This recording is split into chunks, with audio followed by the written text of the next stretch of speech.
हमारे मन में बुरे विचार क्यों आते हैं? एक बार एक युवक गौतम बुद्ध के पास आया और गौतम बुद्ध से बोला, हे बुद्ध, मेरे मन में इतने गंदे विचार क्यों आते हैं? हम हावी क्यों हैं? यह बेलगाम क्यों हो जाता है? आपने अब तक कितनी बार अपना वादा तोड़ा है? क्या आप इस पानी का बहाव रोक सकते हैं? गुरु ने शिष्य से कहा, ये क्या है? तो देखा आपने संगति का असर क्या होता है। हमारे मन में बुरे विचार क्यों आते हैं? हम नहीं चाहते, लेकिन फिर भी हमारे मन में गंदे ख्याल आते रहते हैं। लेकिन क्यों? मन हमारा सबसे बड़ा मित्र है और मन ही हमारा सबसे बड़ा शत्रु है। जब हम अपने मन के अनुसार चलते हैं तो मन हमें भटका देता है, और जब हम मन को संतुलित कर लेते हैं तो हमें जीवन में सब कुछ मिल जाता है। आप हमारे वीडियो में खो जाएं इससे पहले हमारे चैनल में नए हैं तो चैनल को सब्सक्राइब करके बेल आइकन को प्रेस जरूर कर लीजिएगा। हम अपने मन में आने वाले गंदे विचारों को रोकने की कोशिश करते हैं, लेकिन जितना हम रोकते हैं उतने ही अधिक ये विचार हमारे अंदर प्रवेश करते हैं। आप किसी चीज से जितना दूर भागेंगे वह चीज उतनी ही ज्यादा आपके पास आएगी, इसलिए उस चीज से दूर न भागें बल्कि उस पर संतुलन बनाए रखें। एक बार एक युवक गौतम बुद्ध के पास आया और गौतम बुद्ध से बोला, हे बुद्ध, मेरे मन में इतने गंदे विचार क्यों आते हैं? मैं नहीं चाहता कि मेरे मन में गंदे विचार आएं, लेकिन वासना के विचार हमेशा मेरे मन में चलते रहते हैं और मैं उनके बारे में सोच सोच कर बहुत परेशान रहता हूँ। ये सब सोचने में मेरी ऊर्जा और समय बर्बाद होता है, और इन्हीं सब विचारों के कारण मैं कभी कभी शांत नहीं रह पाता और हमेशा महिलाओं को देखकर मोहित हो जाता हूँ। खुद को रोक नहीं पाते। बुद्ध मुस्कुराए और उन्होंने उस युवक से पूछा, क्या तुम जानते हो कि यह वासना क्या है?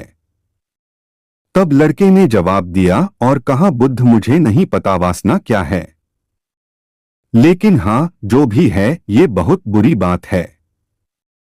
तब बुद्ध ने उस युवक से कहा, सबसे पहले तुम्हें यह समझना होगा कि जो कुछ भी हमारे अंदर स्वाभाविक रूप से है वह बुरा नहीं है। इसकी हमारे जीवन में किसी न किसी रूप में आवश्यकता पड़ती है। वासना कोई बुरी चीज नहीं है। यह हमारे मन की एक भावना है जो हमें किसी न किसी चीज की कमी का एहसास कराती है, और फिर हम उस चीज को पाने के लिए उस चीज की ओर आकर्षित हो जाते हैं। जैसे अगर आपके पास पैसे की कमी है तो आपके मन में पैसे पाने की इच्छा होती है, वासना जगेगी। इसका मतलब यह नहीं है कि वासना बुरी है, बल्कि यह हमारे मन की एक तरह की जरूरत का एहसास है, और जब यह जरूरत शारीरिक होती है तो हम इसे काम वासना कहते हैं। युवक ने गौतम बुद्ध से कहा, बुद्ध, मैं वासना का अर्थ तो समझ गया, लेकिन आप ही बताइए कि यह कहां से आती है और कैसे आती है। गौतम बुद्ध ने कहा कि वासना कहीं से नहीं आती, यह हमारे अंदर ही है और इसका होना जरूरी है, तभी मानव जाति का विस्तार होगा। युवक ने कहा, जब यह हमारे अंदर है और जरूरी भी है तो लोग इसे गलत क्यों कहते हैं? बुद्ध ने कहा, यही समस्या है। लोगों ने वासना के बारे में गलत सोच रखी है। वे इसे छुपाने और दबाने की कोशिश करते हैं। वासना गलत नहीं है, लेकिन वासना का गलत तरीके से उपयोग करना गलत है। लोग जो पसंद करते हैं उसके लिए जीना शुरू कर देते हैं और हर समय उसी के बारे में सोचते रहते हैं, लेकिन यह सब गलत है। बुद्ध ने युवक से कहा, क्या तुम्हें पता है कि जानवर भी सेक्स करते हैं? युवक ने उत्तर दिया, हाँ बुद्ध, जानवरों में भी वासना होती है, क्योंकि जानवर भी अपनी पीढ़ी को आगे ले जाएंगे। बुद्ध ने कहा, तो फिर हम जानवरों की वासना को गलत क्यों नहीं कहते? युवक ने कहा, मैं नहीं जानता महात्मा, आप ही बताएं। गौतम बुद्ध ने कहा था कि जानवर अपनी वासना का उपयोग सुख के लिए नहीं करते, वे अपनी वासना का उपयोग केवल संतान प्राप्ति के लिए करते हैं। प्रकृति ने जानवरों को इतनी समझ नहीं दी है कि वे वासना को अपनी खुशी का आधार बना सकें, जबकि मनुष्य अपनी समझ के आधार पर प्रकृति में पाई जाने वाली हर चीज का उपयोग अपनी खुशी के लिए करता है। हम इंसानों ने काम और वासना को अपनी खुशी का जरिया बना लिया है, जबकि प्रकृति ने हमें अपने वंश को आगे बढ़ाने के लिए दिया है, लेकिन मनुष्य ने इसे अपने जीवन का अंतिम लक्ष्य बना लिया है और वासना को बेलगाम होने देना गलत है। हम हावी क्यों हैं? यह बेलगाम क्यों हो जाता है? तब गौतम बुद्ध ने कहा, अब जो मैं तुम्हें बताऊंगा उसे सुनो, ध्यान से सुनो, तुम्हें वासना का पूरा खेल समझ में आ जाएगा, तुम्हें तुम्हारे सभी सवालों के जवाब मिल जाएंगे, तुम्हें बस ध्यान से सुनकर समझना होगा। तब गौतम बुद्ध ने उस युवक से कहा, एक समय की बात है। गुरु और उनके शिष्य एक आश्रम में रहते थे। शिष्य प्रतिदिन दीक्षा लेने के लिए आश्रम से बाहर गांव में जाते थे। जो शिष्य भिक्षा लेने के लिए गांव में जाता था, रास्ते में एक नदी पड़ती थी, जिससे होकर वह प्रतिदिन भिक्षा लेने के लिए जाता था। एक दिन उसने एक लड़के को पेड़ के पीछे छुपे हुए देखा। वह लड़के के पास गया और पूछा, भाई, तुम इस पेड़ के पीछे छिपकर क्या देख रहे हो? लड़के ने कहा, अरे, क्या तुम्हें वह नहीं दिख रहा जो मैं देख रहा हूं? उसकी नजर नदी पर पड़ी तो वहां कुछ लड़कियां पानी भर रही थीं। लड़कियां 14 से 15 साल की होंगी। तब शिष्य ने लड़के से कहा, अरे भाई, वहां तो लड़कियां पानी भर रही हैं, इसमें छिपने की क्या बात है? तभी लड़का शिष्य की ओर देखता है और उससे कहता है, अरे मूर्ख, क्या तुम देख नहीं सकते कि मैं क्या कर रहा हूं? वे परियां नदी से पानी कैसे खींच रही हैं? जरा उसके भावों को देखो, उसके कोमल शरीर को देखो, बर्तन उठाते समय उसकी पतली कमर कैसे लचकती है और उसके बाल उसकी कमर पर ऐसे लहरा रहे हैं मानो सुंदरता बिखरी हुई हो। शिष्य फिर से नदी की ओर देखता है और इस बार वह देखता ही रह जाता है। अब तक उसे कुछ भी दिखाई नहीं दे रहा था और वह बिल्कुल निडर था।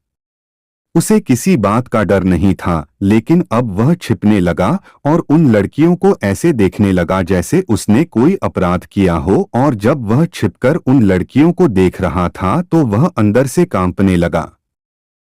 और उसने कहा कि यह मैं हूं। मैं क्या कर रहा हूं? मैं जो कुछ भी कर रहा हूं वह सही नहीं है। मुझे यहां से चले जाना चाहिए। और फिर वह जल्दी से चला जाता है। फिर वह आश्रम पहुंचता है। आश्रम में जाकर वह अपने काम में व्यस्त हो गया, लेकिन जो उसने अभी देखा था वह बार बार उसकी आंखों के सामने आ रहा था। उसके दिमाग में वही दृश्य घूम रहा था। यही देखने को उसका मन ललचाया। उसका किसी भी काम में मन नहीं लगता था। वह प्रतिदिन सुबह सुबह भिक्षा लेने के लिए आश्रम से निकल जाता था और नदी के पास स्थित एक पेड़ के पास जाता था, जहां वह लड़का पहले से ही मौजूद होता था और छिपकर अपने साथ लड़कियों को देखता था। अब वह प्रतिदिन ऐसा करने लगा। उसका मन अब किसी काम में नहीं लगता था। वह सदैव किसी न किसी विचार में डूबा रहता था। वह आश्रम का कार्य भी ठीक से नहीं कर पा रहा था। वह न तो ठीक से सो पाता था और न ही ठीक से खा पाता था। उसका मन बेचैन था। उसका मन बार बार उन लड़कियों की खूबसूरती देखने को ललचाता था। जब गुरु भिक्षा दे रहे थे तब भी उनका मन किन्हीं अन्य विचारों में खोया हुआ था। गुरु ने अपने शिष्य की ये हरकतें देखी तो एक दिन गुरु ने शिष्य को अपने पास बुलाया और कहा कि आज से मैं भी तुम्हारे साथ भिक्षा मांगने चलूंगा। तुम और मैं एक साथ भीख मांगने जाएंगे। तभी शिष्य ने गुरु को मना करते हुए कहा कि नहीं गुरुदेव, आप क्यों परेशान हो रहे हैं? मैं ही ठीक से भीख मांग सकता हूं। गुरु ने शिष्य से कहा, ठीक है, तुम अकेले ही भिक्षा मांगने जाओ। इसके बाद शिष्य भिक्षा मांगने निकल गया।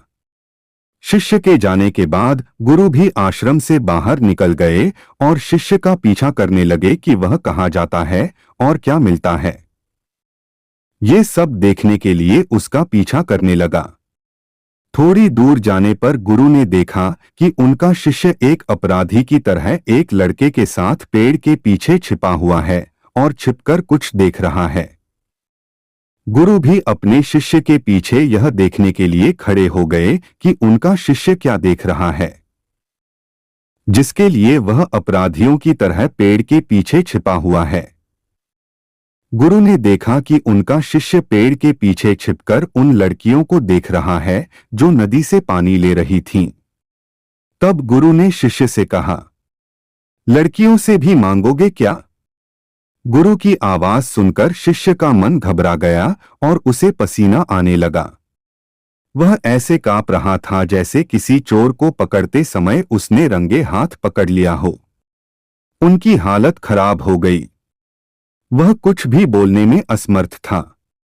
शिष्य के साथ जो लड़का था वह भाग गया, जिससे शिष्य और भी घबरा गया। उसके मुंह से केवल कुछ टूटे फूटे शब्द ही निकल रहे थे। वह अपने अध्यापक से आंख मिलाने का भी साहस नहीं कर पाता था। गुरु ने शिष्य की ओर देखकर कहा, मेरा शिष्य निडर है। वह किसी चीज से नहीं डरता, लेकिन यह क्या है? तुम डर के मारे कहाँ रह रहे हो? शिष्य ने गुरु से कहा, मुझे माफ कर दीजिए, इसमें मेरी कोई गलती नहीं है। उस आदमी ने मुझे धोखा दिया, लेकिन मैं तुमसे वादा करता हूं कि आज के बाद मैं ऐसा दोबारा कभी नहीं करूंगा।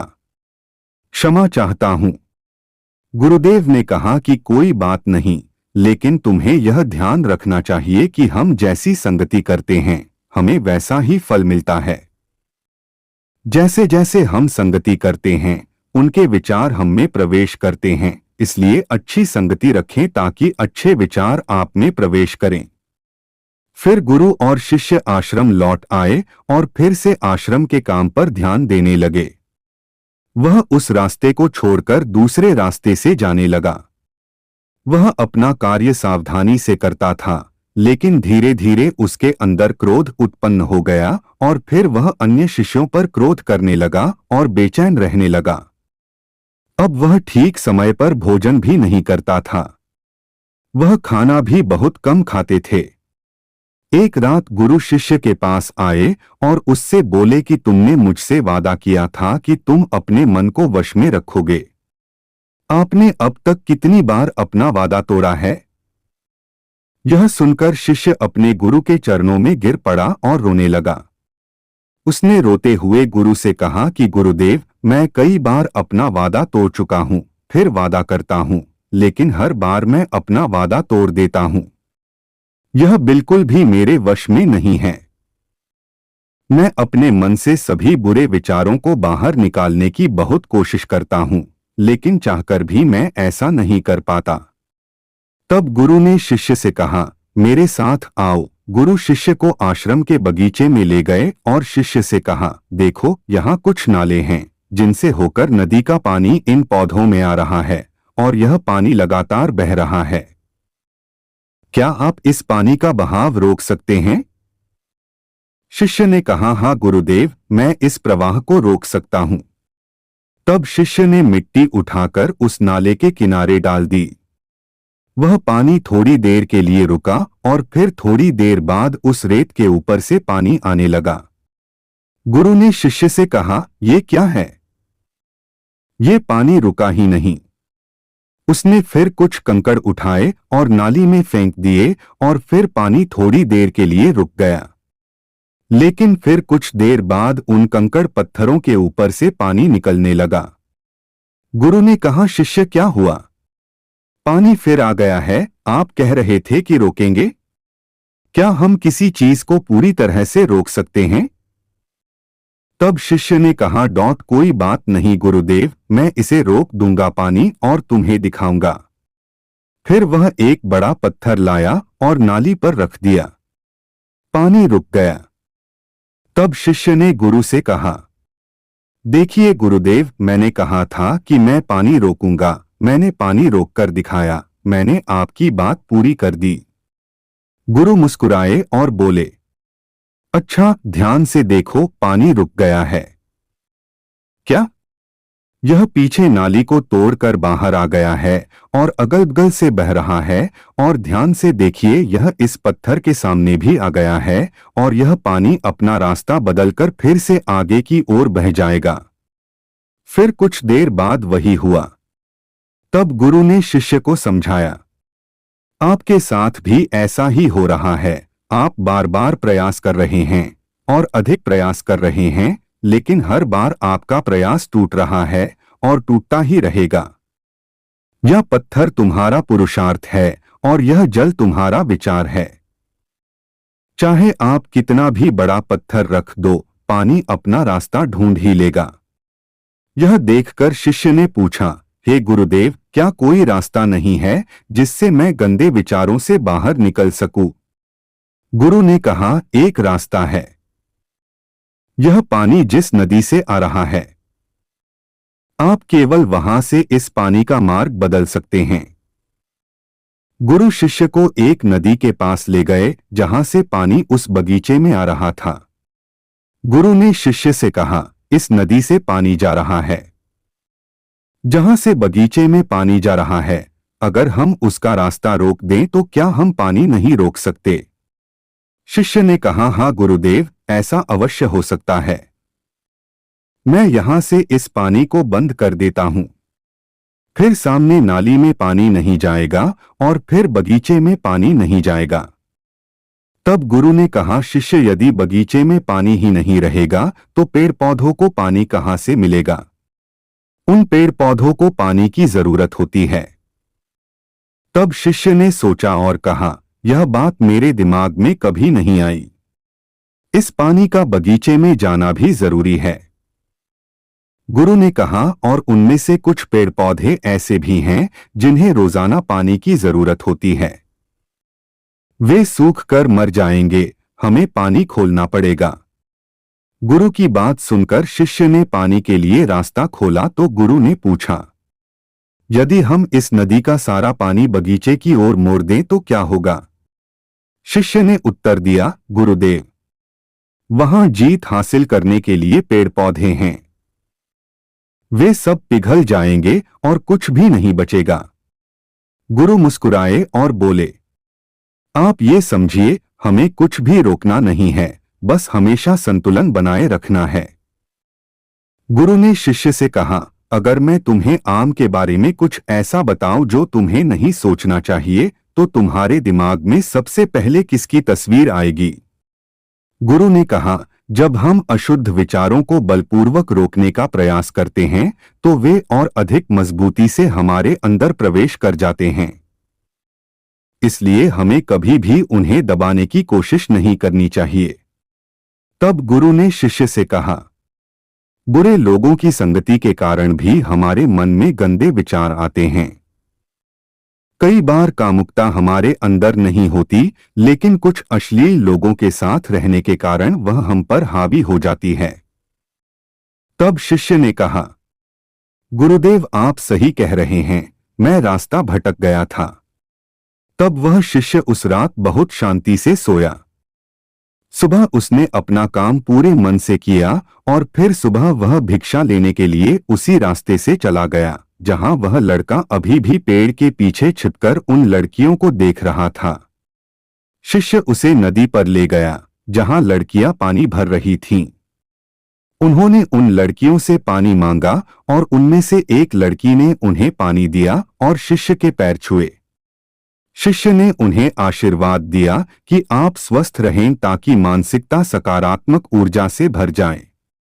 उसके चेहरे पर ऐसी मुस्कान आ गई मानो उसे कोई खोई हुई चीज वापस मिल गई हो। वह अपने रास्ते पर वापस जाने लगा। तभी पेड़ के पीछे छिपा लड़का पीछे से आया। वह शिष्य के पास आया और बोला कि क्या बात है, आज आपने करीब से देखा है, तुम तो मुझसे भी आगे निकल गए। तब शिष्य ने कहा, हम हमेशा दूसरों को देखने में लगे रहते हैं, किसी ऐसे व्यक्ति को बताएं जो आपको पसंद हो।